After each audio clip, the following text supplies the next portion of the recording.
예, 로마서 7장 보시겠습니다. 이 로마서 7장 어렵습니다.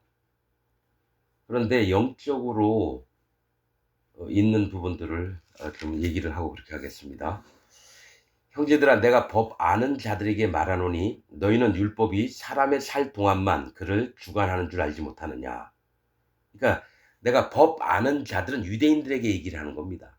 유대인들이 예수님을 믿는다고 하면서도 율법에 갇혀 있기 때문에 이제 율법과 이 율법에 매여 있는 것과 또 자유롭고 해방되어 있는 복음에 관한 것들을 이제 갈라서 얘기를 하는 부분입니다. 자, 내가 법 아는 자들에게 유대인들에게 말하노니 너희는 율법이 사람의 살 동안만 그를 주관하는 줄 알지 못하느냐. 사람 사는 동안만 율법이 우리에게 적용이 된다라는 거예요. 예, 뭐가 있냐면 육신을 입고 있기 때문에 살면서 모든 죄를 짓고 마음으로도 짓고 이래요. 그런데 이제 율법이 있기 때문에 사람이 이제 묶여 있는 겁니다. 어떤 부분에 죄를 지으면 율법 앞에 가면 네가 죄를 지었지. 그것은 하나님 앞에 범죄함으로 하나님의 저주 가운데 있는 거다. 이걸 알려준다라는 거예요. 그래서 사람의 살 동안만 그를 주관하는 줄 알지 못하느냐. 남편 있는 여인이 그 남편 생전에는 법으로 그에게 매인받으나 만일 그 남편이 죽으면 남편의 법에서 벗어났느니라. 이렇게 얘기하면 여러분 여기서 남편은 누구라고 생각하십니까? 율법? 율법? 죄?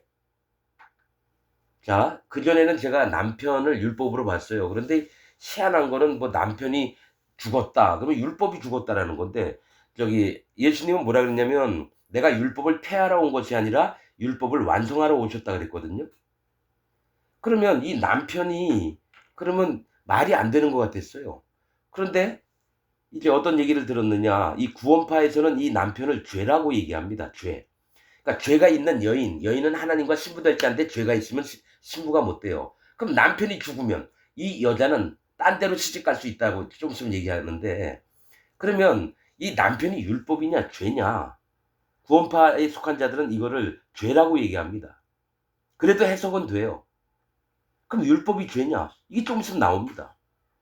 자, 있는 그대로 한번 볼게요.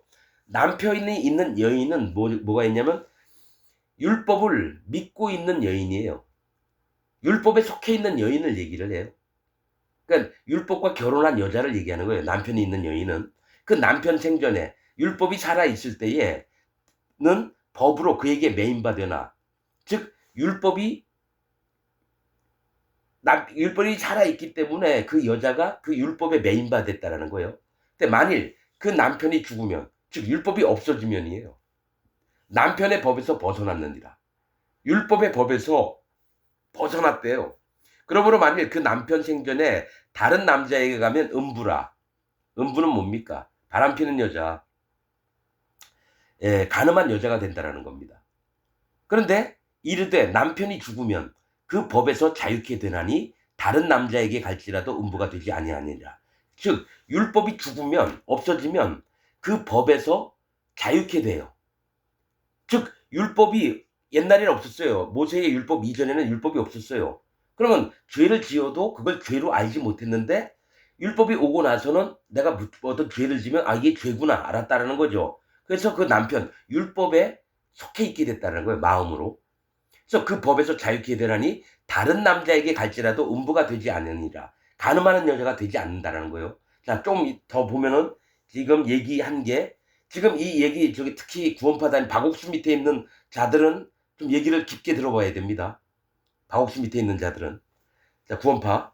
다른 남자에게 갈지라도 음부가 되지 아니하니라. 그러므로 내 형제들아 너희도 그리스도의 몸으로 말미암아 율법에 대하여 죽임을 당하였으니 이렇게 얘기합니다. 예수님 몸이 뭡니까? 율법에서 해방을 시키는 겁니다. 율법에서 해방을 시키는 거예요. 그러니까 너희도 그리스도의 몸 때문에 예수님의 구원하심, 죄를 없애놓으신 것 때문에 마음에 죄가 없으니까 율법에 거스릴 항목이 없는 거예요. 여러분 제가 한번 여쭤볼게요. 여러분 율법이 뭐고 예수님이 어떻게 구원을 하셨고 성령님이 어떻게 오시는지 정확히 압니까? 지식적으로는 좀 안다고 그러죠. 그러나 그 속마음까지 다 알아요? 사실은 몰라요. 그래서 신학자들이 머리를 싸매고 이런 걸 연구를 하다가 이상한 얘기들을 하는 겁니다. 자, 그리스도의 몸으로 말미암아 율법에 대하여 죽임을 당하였으니. 근데 예수님 몸 때문에 율법에 대해서 죽임을 당했다는 거예요. 이걸 정확하게 얘기하면 예수님의 몸으로, 예수님이 율법으로는 우리가 모두가 다 심판을 받아야 돼요. 죄를 안 짓는 자가 없어요. 율법 아래에 있는 자는 모두가 죄에 갇힌 자가 되었다고 얘기하거든요.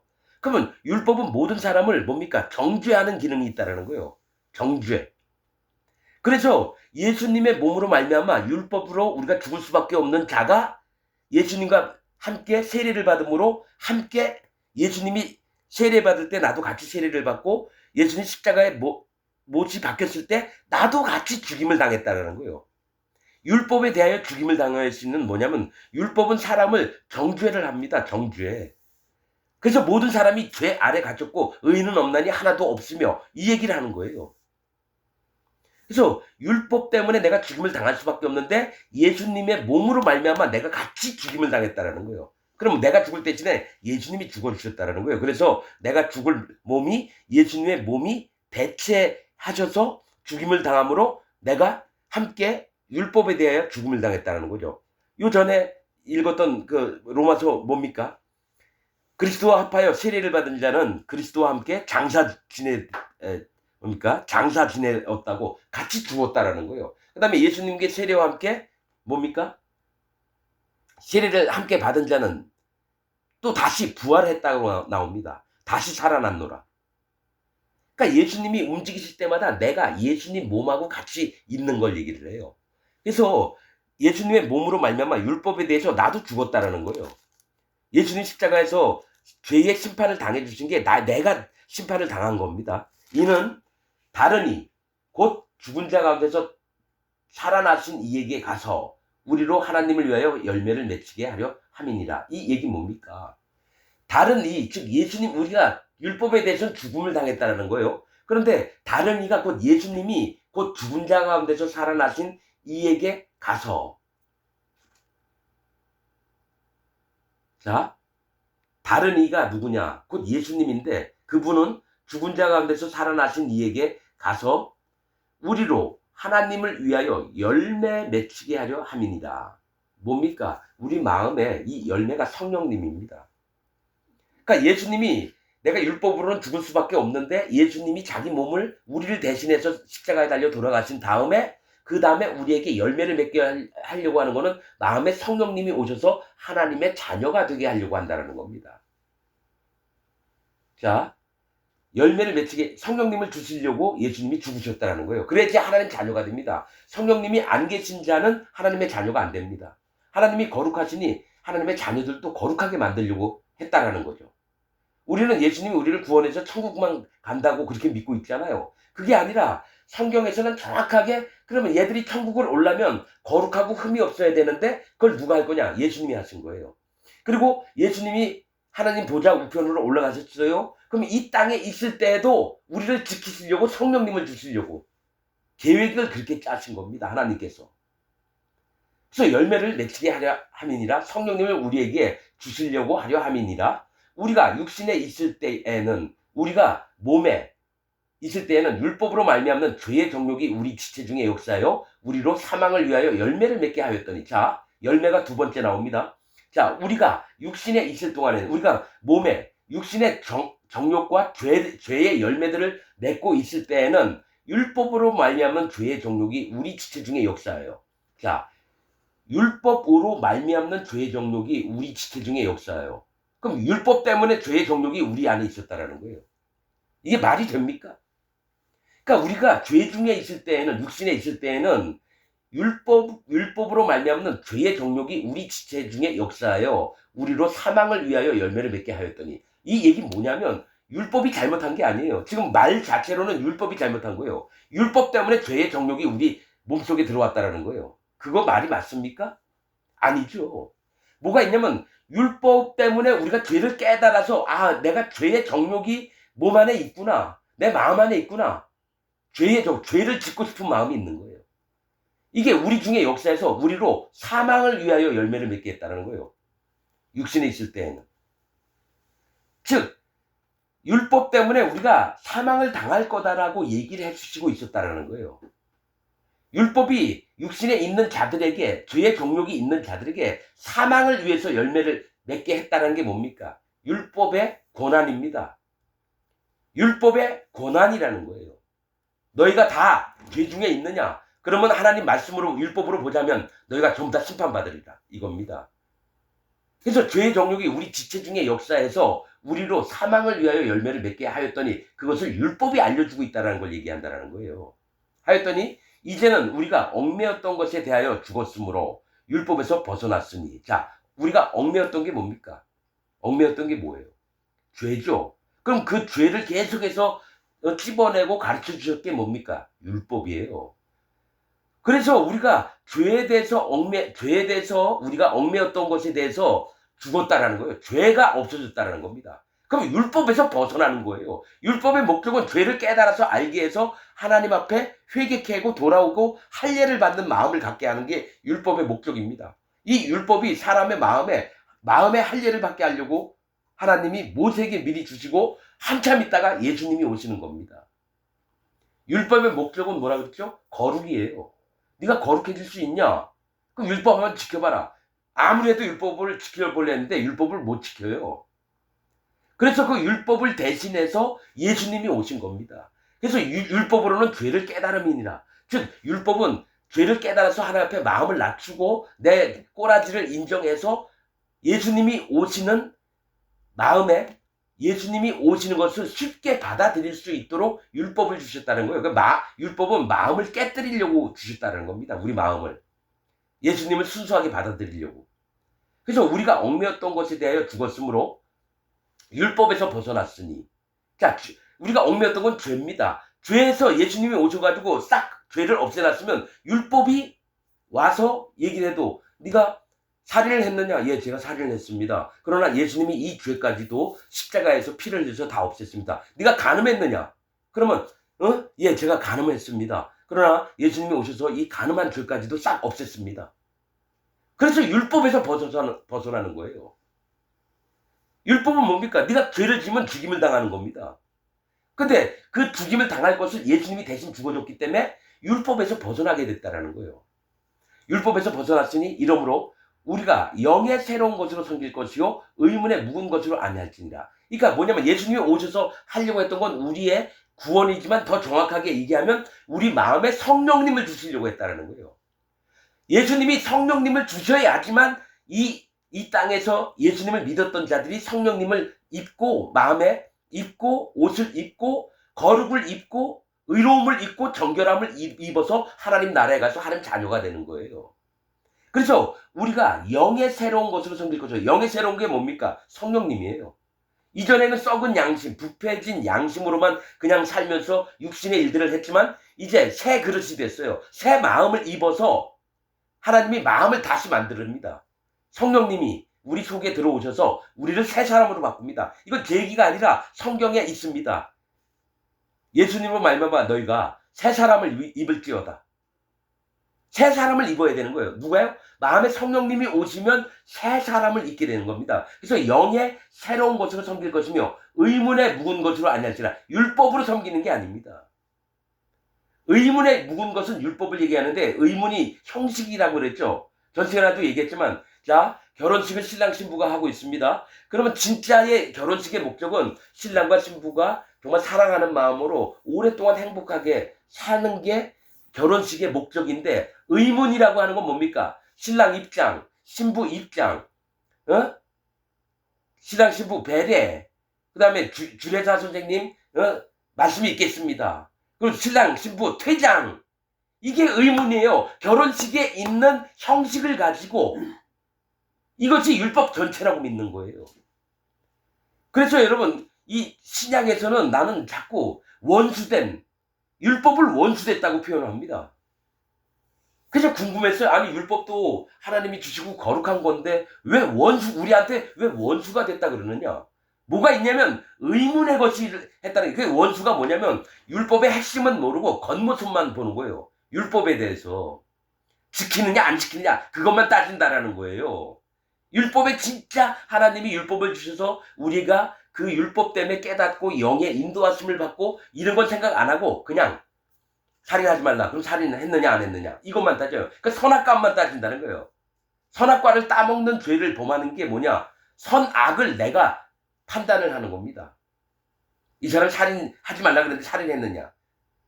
또 남자하고 자고 여자하고 자고 이런 게 다 율법에 있거든요. 그러니까 그런 행동을 하면 무조건 죄로 취급을 한다는 거예요. 그러니까 문자적으로만 본다는 거예요. 그래서 의문에 묵은 것으로 자 형식적인 율법으로는 아니할지니라는 겁니다. 자 이쪽 있으면 나옵니다. 율법에 대해서. 그런데 우리가 무슨 말 하리요? 율법이 죄냐? 얘기했잖아요. 율법으로 말미암는 죄의 정욕이 우리의 지체 중에 역사하여 우리로 사망을 위하여 열매를 맺게 하였더니 이 말이 이상해요. 율법 때문에 우리가 죄의 정욕에 빠졌다라는 거예요. 아니죠. 율법이 와서 죄의 정욕이 무엇인가를 알기 때문에 아 내가 지옥 갈 자구나. 그래서 사망을 위하여 열매를 맺게 하였다는 거예요. 율법은 뭡니까? 하나님께서 왔던 거룩한 것이기 때문에 네가 이 말씀을 지키지 않으면 넌 지옥. 말씀을 지키면 천국. 근데 율법을 못 지켜요. 그럼 전부 다 지옥 가는 거예요. 그러면 그런데 우리가 무슨 말을 해요? 율법이 죄냐? 그럴 수 없다는 거죠. 율법도 하나님에게 내려왔기 때문에 거룩합니다. 자 여러분 율법도 거룩하고요. 예수님도 거룩하고요. 성령님도 거룩합니다. 그 율법도 진리고요. 그 다음에 예수님도 진리고요. 성령님도 진리입니다. 제가 전 시간에 다 얘기했습니다. 이거 성경에 있는 얘기입니다. 율법의 진리로 이런 말씀이 있어요. 율법의 진리로 참되다라는 얘기예요. 율법도 참되고 예수님도 참되고. 근데 왜 자꾸 유대인들은 율법의 겉모습만 따르려고 한다는 거예요. 여러분 예수님 속 마음은 모르고 예수님 겉모습만 보고 그렇게 따르면 그게 예수님 쫓는 겁니까? 그렇듯이 율법이 죄냐? 그럴 수 없느니라. 율법으로 말미암지 않고는 내가 죄를 알지 못하였으니 즉 예수님을 믿기 전에 내가 진짜 의롭지 않고 맨날 죄만 지고 하나님 세계와 떠나서 내 멋대로 사는 것을 율법이 알려줬다는 거예요. 그 율법으로 말미암지 않고는 내가 죄를 알지 못했다는 거예요. 율법으로는 죄를 깨달음이니라 말씀에 있거든요. 알지 못하였으니 곧 율법이 탐내지 말라 하지 아니하였다면 내가 탐심을 알지 못하였으리라. 즉 율법에 탐내지 말라 욕심내지 말라 있습니다. 출애굽기 20장 17절에 그러면 탐내지 말라 하지 아니하였다면 내가 탐심을 알지 못하였다. 내 속에 욕심이 탐심이 있는 걸 몰랐다라는 거예요. 율법이 없었으면. 그러니까 율법이 죄를 깨닫게 해서 예수님께로 데리고 가는 몽학선생이라는 거예요. 어린 나이에 하인 삼돌이 손을 잡고 서당까지 가는 훈장님한테 가는 율법은 몽학선생이라 분명히 있죠. 몽학선생이 뭡니까? 어린애 5, 6, 7살짜리 손 잡고 서당까지 데려다주는 그 사람이 몽학선생이니까 예수님한테 데려다주는 자가 누구냐면 율법이라는 거예요. 그럼 율법은 할례의 믿음을 얘기합니다. 할례의 믿음. 할례를 받은 자가 유월절을 지킬 수가 있어요. 할례 안 받은 자는 유월절을 못 지킵니다. 유월절이 예수님이에요. 그 어린 양이. 유월절 어린 양이 예수님이라고요. 그래서 내가 탐심을 알지 못하였으리라. 8절 그러나 죄가 기회를 타서 계명으로 말미암아 내 속에서 각양 탐심을 이루었나니 이는 법이 없으면 죄가 죽은 것임이니라. 이 얘기 뭐냐면 죄가 기회를 타서 계명으로 말미암아 내 속에서 각양 탐심을 이루었다는 거죠. 계명이 있으니까 내가 하고 싶어 했던 게 죄라는 거를 각양 탐심, 각양 욕심, 이쁜 여자 같이 잠자리 하고 싶고 돈이 10억, 100억, 1000억이 있으면 그거 갖고 싶고 그래서 막 어려운 자들 막 돈 사기쳐서 빼앗고 이런 각양 탐심이 계명으로 말미암아 이루었다라는 거예요. 깨닫게 했다라는 겁니다. 이는 법이 없으면 율법이 없으면 죄가 죽은 것임이니라. 즉 죄를 맡겨도 죄가 안 되는 거예요. 여러분 우리나라에 법이 없으면 어떻게 되는지 아십니까? 옆에 남의 남편 있는 여자 데려다가 자기 집에 강제로 겁을 줘가지고 데리고 가고 옷 빨개 벗기고 막 하고 강간하고 이것도 죄가 안 되는 거예요. 법이 없으면.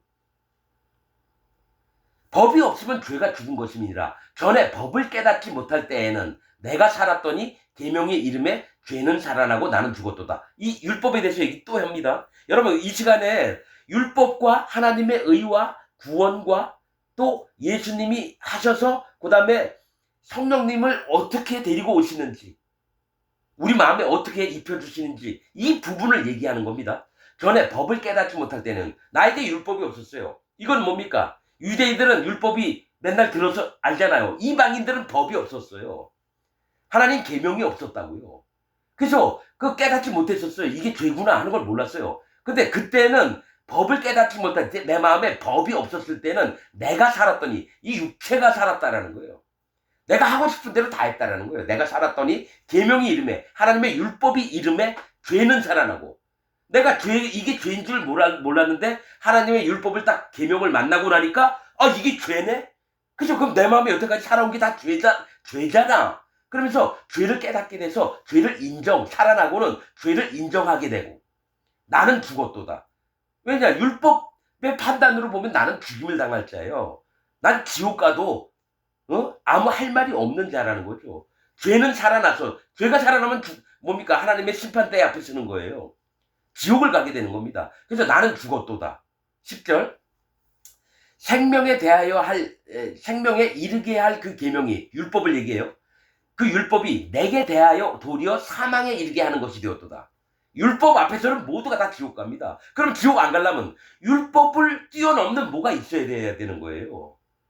계명을 뛰어넘는 뭐가 있어야 되는 거예요. 생명에 이르게 할, 즉 구원받게 할 그 계명이 이전에 뭡니까? 하나님이 얘기한 게 이 율법을 잘 지키고 준행하는 자는 너 의로 살리라 이랬거든요.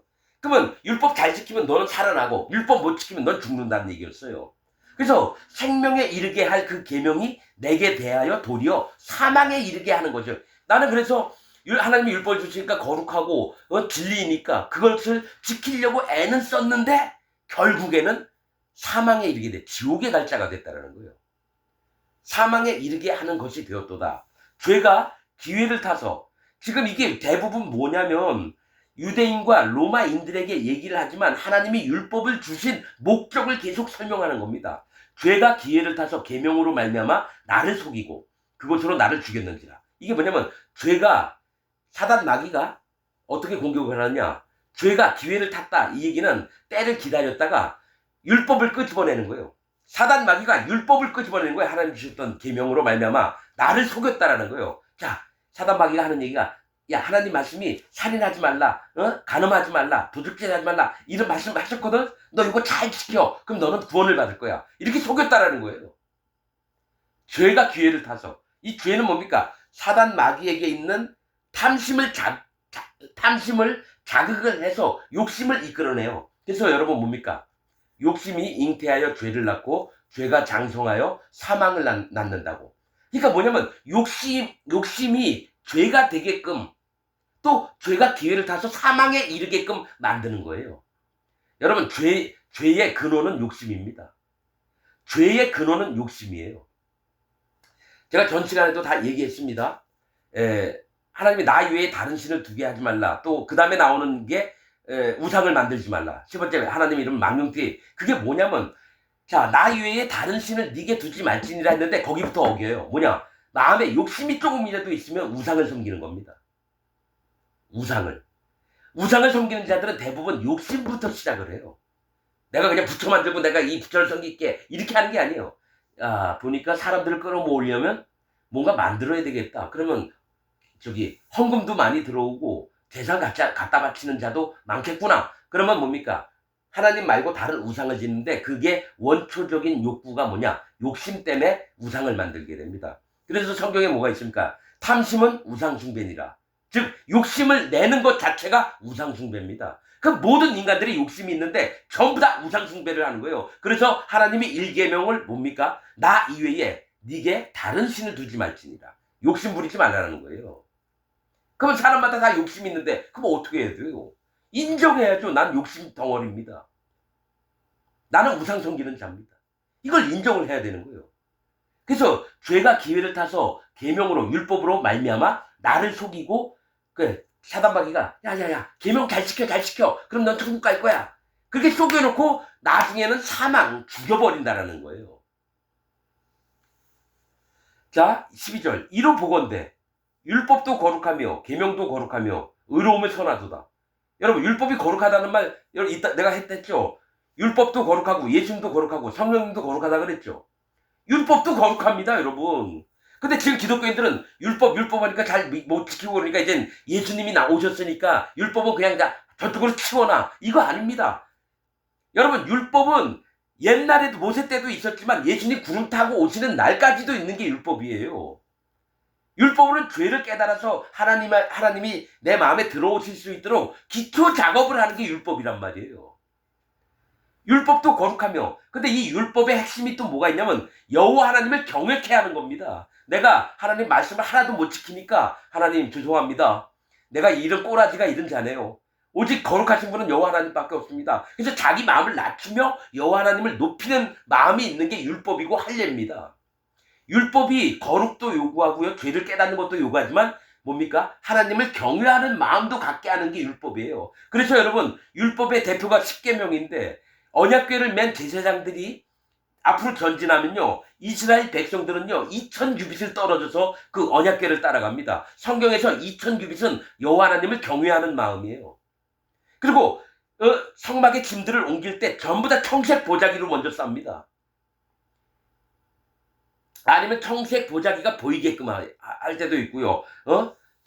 해달의 가죽으로 덮을 때도 있고요. 이게 다 뜻들이 있는데 뭐냐면 여호와 하나님을 경외하는 자가 하나님 앞에 나오는 겁니다. 하나님을 경외하지 않는 자는 아무리 하나님 앞에 가려고 하면 죽임을 당합니다.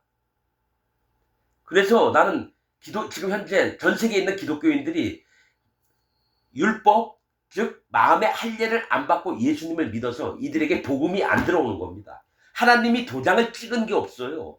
예수님이 도장 찍은 것만 믿고 하나님 도장 찍고 성령님이 도장 찍는 걸 안 믿어요. 그냥 예수님만 믿어요. 아닙니다. 그래서 삼위일체 대신 하나님의 능력과 계획과 예수님의 행하심과 성령님이 우리 마음에 오셔서 우리를 인도하시는 이 세 조건이 복음이고 이것을 따라야지 구원의 역사가 일어나는데 이 중에 한 가지라도 빼면 구원이 안 됩니다. 자, 율법도 거룩하며 계명도 거룩하며 의로우며 선하도다. 자, 율법은 613가지예요. 계명은 10가지입니다. 자, 보세요. 율법은 613가지입니다. 저기 학자들이 하나님이 하라 하지 말라 한 걸 다 세보니까 613가지래요. 그럼 계명은 10계명이에요. 다른 계명도 다 율법 안에 들어갈 수 있는데 계명은 10가지로 만들었습니다. 왜 10가지일까? 12가지, 9가지, 8가지 만들 텐데 10계명은 시험해 보는 겁니다. 사람의 마음을 시험을 해보는 거예요. 하나님이 하지 말아라 하지 말아라 했던 것들을 다 시험을 한 거예요. 모두에게 똑같이 기회를 주고 나서 누가 천국 갈지인지 누가 지옥 갈지인지를. 이게 10계명입니다. 계명도 거룩하며 의로우며 선하도다. 자, 선한 것은 하나님께 나왔기 때문에 선합니다. 그리고 그런즉 선한 것이 내게 사망이 되었느냐. 즉 이 율법이 거룩하고 거룩한데 의로우며 선한데 이 선한 게 내게 사망이 되었느냐. 즉 율법을 만나면 무조건 나 죽어야 됩니까? 이거예요. 내게 사망이 되었느냐. 그럴 수 없다는 거예요. 오직 죄가 죄로 드러나기 위하여 선한 그것으로 말미암아 나를 죽게 만들었으니 이는 계명으로 말미암아 죄로 심히 죄되게 하려 함이니라. 이게 율법을 주셨던 목적이 여기 정확히 나와 있습니다. 죄로 심히 죄되게 해서 내가 진짜 심판받을 자구나. 나는 율법 앞에서는 무조건 지옥 가야 되는구나. 이걸 인정해야 된다는 거예요. 근데 하나님이 얘기한 거, 이 율법 잘 지키면 너 지옥 안 보내고 천국 보낼게. 이렇게 얘기하셨거든요. 의롭게 만들어줄게. 그래서 하나님이요, 마음을 알려고요, 하나님이 원하셨던 말을 딱 정직하게 얘기하는 게 아니라 돌려서 얘기를 하세요. 깨닫는 자가 있고 못 깨닫는 자가 있게 하려고 그래요. 그러면 율법이 내게 사망이 되었느냐? 그럴 수 없대요. 오직 죄가 죄로 드러나기 위해서는 네가 율법 앞에 서면은 마음 전부를 깨뜨리라는 거예요. 네가 알고 있던 지식, 판단, 옳음, 네 기준, 네 생각, 네 믿음, 이것까지도 전부 다 깨뜨려버리라는 거예요. 율법 앞에 서면. 그래서 선한 그것, 율법으로 말미암아 선한 그것이 율법이에요. 나를 죽게 만들었으니 난 무조건 심판받아야 돼요. 율법 앞에 쓰면. 이는 계명으로 말미암아 죄로 심히 죄되게 하려 함이니라. 그러니까 율법의 목적이에요. 율법으로는 죄를 깨달음이니라. 내가 가게 가가지고 껌 하나 훔쳤어요. 그게 죄인 줄도 몰라요. 그 애들끼리 장난하면서 하하하 야야야 저 아줌마 안 보는 사이에 내가 껌 하나 훔쳤어. 야 우리 이거 먹자. 분명히 죄인데 죄를 심상히 여기는 마음이 있다는 거예요. 사람에게는. 그래서 율법이 딱 나타나셔가지고 여봐라. 그것은 바로 죄니라. 껌 하나를 훔쳤던 그 사람 전 재산을 다 훔쳤던 그 사람이 죽음에 이르도록 네가 했던 모두가 다 죄인데 작은 것이라고 우습게 여기지 말라라는 거예요. 죄를 죄로 알라라는 겁니다. 14절 우리가 율법은 신령한 줄 알거니와 신령은 뭡니까? 거룩하다라는 거예요. 영적인 신실함 율법은 신령한 줄 알거니와 나는 육신에 속하여 죄 아래 팔렸도다. 즉 율법 앞에서 나는 율법은 하나님이 주셨기 때문에 신령하고 거룩해요. 그런데 뭡니까? 나는 육신에 속해서 육신의 정욕 때문에 죄 아래 팔렸다라는 거예요. 그럼 심판받아야 되는 겁니다. 율법 앞에 선 자는 모두가 다 심판받아야 될 존재가 되는 겁니다. 그러니까 심판받기 싫다고 율법을 버려요? 아니죠. 율법의 중요한 의미를 율법이 진짜 얘기하시려고 하는 것을 내 마음에 인정을 하는 겁니다. 그런 다음에 예수님이 오시는 거예요. 율법 없이 예수님이 못 오십니다. 율법엔 제사법도 있거든요. 구원받는 법도 있거든요. 율법 안에 너를 어떻게 해서 죄에서 구원해서 하나님의 자녀가 되는지 이게 율법에 나와 있습니다. 그래서 이 율법을 버리면 안 돼요. 나는 육신에 속하여 죄 아래 팔렸도다. 15절 나의 행하는 것을 내가 알지 못하노니 내가 행하는 것을 내가 알지 못했대요. 곧 원하는 이것은 행하지 아니하고 도리어 미워하는 그것을 함이로다. 자, 내가 원하는 것은 하나님 앞에 거룩하게 살고 착하고 바르고 아름답게 살려고 하지만 이것을 마음에 안 지켜지고 미워하는 그것을 해요. 이쁜 여자 있으면 데려다가 같이 잠자리 하고 싶고 누가 돈이 많으면 그걸 뺏어다가 내 걸로 만들고 싶고 오히려 그런 것들이 있다라는 거예요. 원하는 것은 거룩하게 살고 싶은데 도대체 거룩하게 살아지지가 않는 거예요. 도리어 미워하는 그것을 함이니라. 선을 행하고 싶어도 죄를 자꾸 짓게 된다라는 거예요. 16절 만일 내가 원치 아니하는 그것을 하면 내가 이로 율법에 선한 것을 시인하노니. 자 그래요. 하나님 나는 진짜 거룩하게 살고 싶은데 한 번도 거룩하게 살아본 적이 없어요. 그럼 하나님께서는 율법의 요구는 거룩이니라 말씀하셨는데 율법의 선한 것들 내가 한 번도 지킨 적이 없어요. 그래서 하나님 옆에 시인하게 된다는 거예요. 율법을 주셨는데 하나님 난 율법 하나도 못 지키겠어요. 하나님 정말 저를 불쌍히 여겨주세요. 이제 구하는 마음이 생긴다는 거예요. 율법의 선한 것을 시인하노니 자 죄를 깨닫게 하는 것입니다. 율법의 선한 것은 우리를 하나님 자녀가 되게 하려고 율법을 통해서 마음을 깨뜨리는 역할을 하는 거예요. 자 17절 이제 이것을 행하는 자가 내가 아니요 내 속에 관한 죄니라. 자 내가 원하는 정말 거룩하게 살고 싶었는데 못하게 하는 것은 내 속에 있는 죄 때문에 그렇다는 거예요. 그럼 죄를 없애버려야 돼요. 예수님이 오셔서 이 죄를 없애야지 거룩하고 진짜 마음으로 원하는 것을 할 수 있다는 거예요. 왜냐하면 죄가 없어지는 순간 성령님이 내 마음에 오셔서 나를 새롭게 만들기 때문에. 이제는 이것을 행하는 자가 내가 아니요 내 속에 관한 죄니라. 18절 내 속 곧 내 육신에 선한 것이 거하지 아니하는 줄을 아노니 원함은 내게 있으나 선을 행하는 것은 없노라. 그러니까 내 육신에 선한 것이 거하지 아니하는 줄을 아노니 여러분 마가복음 7장 21절에 뭐가 있냐면요. 사람의 생각에서 나오는 사람의 마음에서 나오는 것은 악한 생각 곧 살인과 간음과 음욕과 뭐 수군거림과 뭡니까 12가지 죄악을 얘기하면서 나중에 광팬이 미친 마음을 얘기를 해요. 그러니까 사람 마음에서 나오는 12가지 죄악이 계속 나와서 그를 괴롭힌다라는 거예요. 그 육신에 선한 것이 거하지 않아요. 이 몸에는 여러분 거룩한 것이 없습니다. 그냥 육신에. 그래서 여러분 배가 고프면 밥 먹고 싶고요. 똥 싸고 싶으면 똥 싸고 졸리면 자고 싶고 이게 몸들이 원하는 것들이라는 거예요. 육신이. 그 선한 것이 거하지 아니한 줄 아노니 원함은 내게 있으나 선을 행하는 것은 없노라. 마음으로는 원해요. 좋은 양심을 갖고 있어서 원해요. 근데 이 양심이 썩어서 죄가 들어와서 썩어버렸어요. 근데 선은 그래도 하나님의 형상을 담고 있기 때문에 하고 싶은데 선을 행할 능력이 없는 거예요, 우리에게. 사람에게 뭐 노숙자에게 뭐 3,000원, 10,000원 이렇게 주고 뭐 가난한 사람 뭐 불쌍히 여기서 이것도 선은 안 하는 것보다 낫지만 근본적으로는 이런 게 선이 아닙니다. 위선이에요, 위선.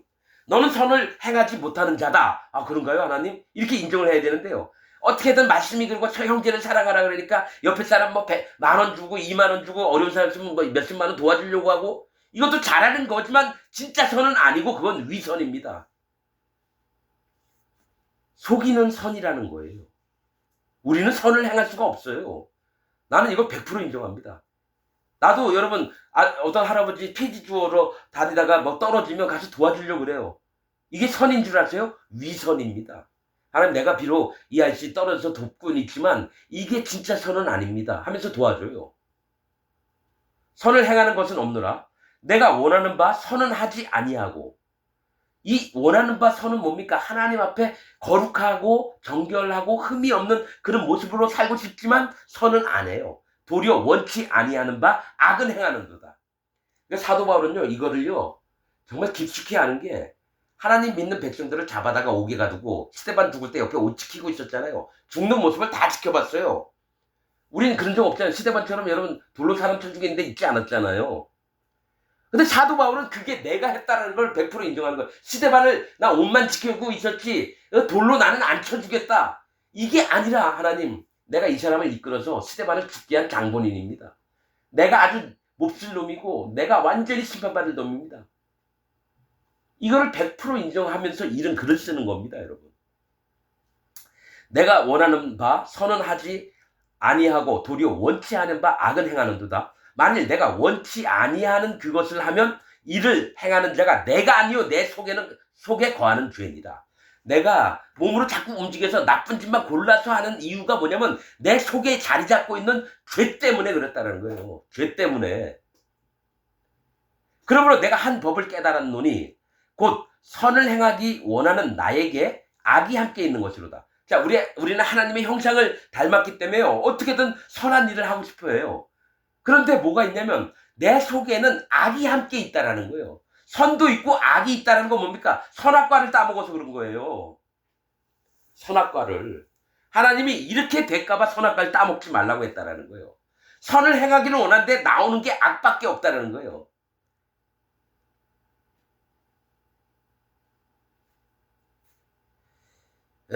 선을 행하기 원하는 나에게 악이 함께 있는 것이로다.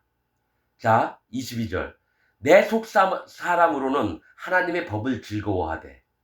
내 진짜 속사람으로는 하나님의 법을 즐거워해요. 왜냐? 선도 알기 때문에. 하나님의 형상을 지음을 받았기 때문에 이 선도 따르고 싶은 거예요. 그래서 착하고 바르고 또 거룩하고 정결하고 흠이 없게 살고 싶은 마음이 있어요.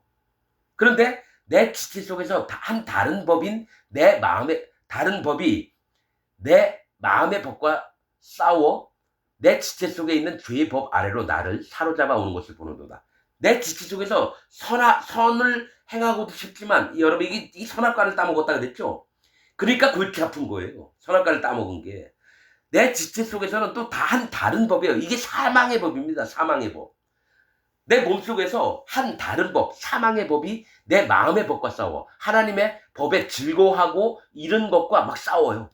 내 속에서. 사망의 법과 선을 따르려고 하는 그 양심의 법과 막 싸우는 겁니다.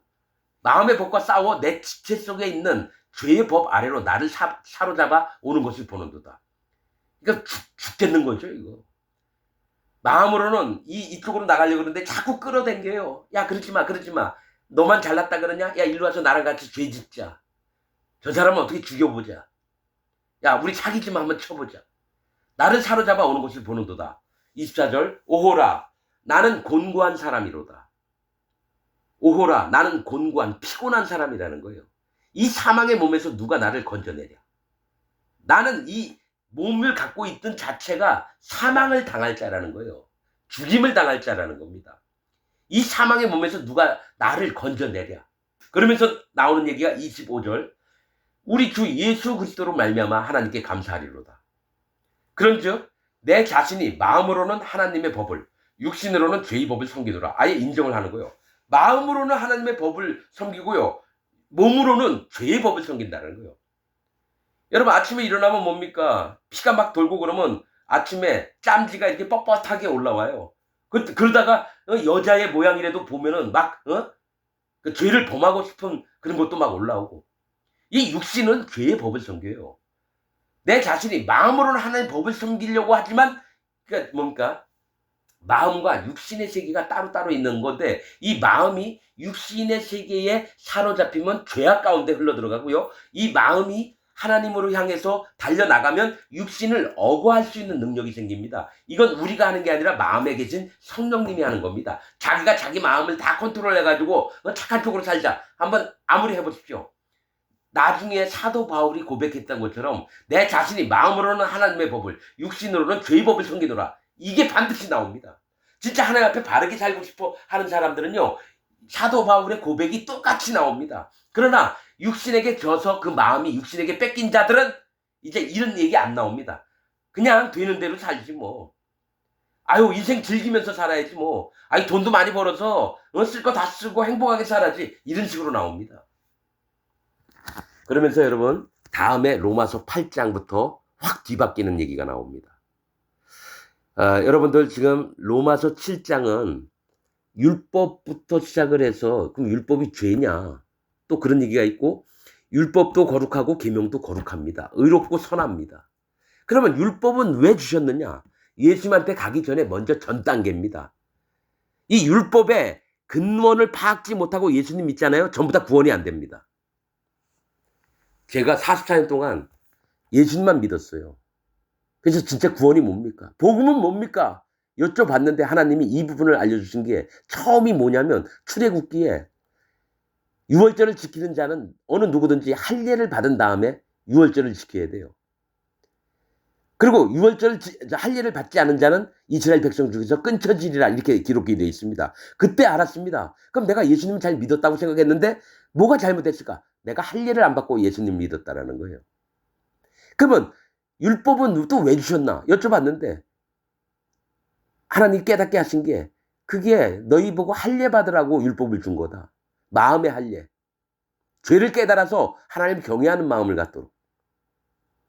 그분에게 부탁드리고 그때 예수님이 다음에 오시는 거예요. 그 다음에 성령님이 오시는 거예요. 그게 복음입니다. 여러분 이런 얘기를 한 번도 못 들어봤을 겁니다. 이렇게 얘기하는 목사를 유튜브에 나 몇천 건을 뒤집었는데 한 명도 없었어요. 여러분 저는 분명히 하나님이 창세 전부터 예수님하고 성령님하고 같이 계획하신 부분을 살폈습니다. 창세 전부터 하나님의 계획이었어요. 그래서 모세에게 율법 주셨고 예수님 보냈고 그 다음에 성령님 보내셨고 율법 즉 이게 하나님께 하는 건데 도장을 찍어주십니다. 율법을 정확히 아는 사람 마음의 할례를 받습니다. 그럼 하나님이 네가 의롭다 이 얘기합니다. 아브라함도 할례 받기 이전에 의롭다라고 했지만 99살 때 내 앞에서 완전하라. 예수님 얘기 안 나와요 그때. 근데 그날 자기와 이스마엘과 집의 모든 하인들하고 전부 다 할례를 받았습니다. 하나님 앞에 완전해지려고. 그때 하나님이 할례 받을 때 도장을 찍어주고 예수님은 그 할례 받은 자의 도장을 찍으러 또 오고 또 예수님의 구원을 살과 피의 구원의 복음을 믿는 자에게 성령님이 와서 또 도장을 찍어요. 세 분이 도장을 찍어요. 하나님, 예수님, 성령님이. 그래야지 하나님의 사람이 되는 겁니다. 삼위일체 되신 하나님이 하나님만 독단적으로 움직이고 성령님이 독단적으로 예수님이 독단적으로 움직인 것 같아요? 아니에요. 세 분이 결정한 것이 세 분의 도장이 필요하다는 거예요. 여호와 하나님, 예수 그리스도 하나님, 성령 하나님의 도장이 필요합니다. 그래야지만 구원의 열매를 맺고 하나님의 자녀가 되는 거고 거룩을 입고 의롭게 되는 겁니다. 다음 시간에는 로마서 8장 또 보시도록 하겠습니다. 오늘 말씀 여기서 마치겠습니다.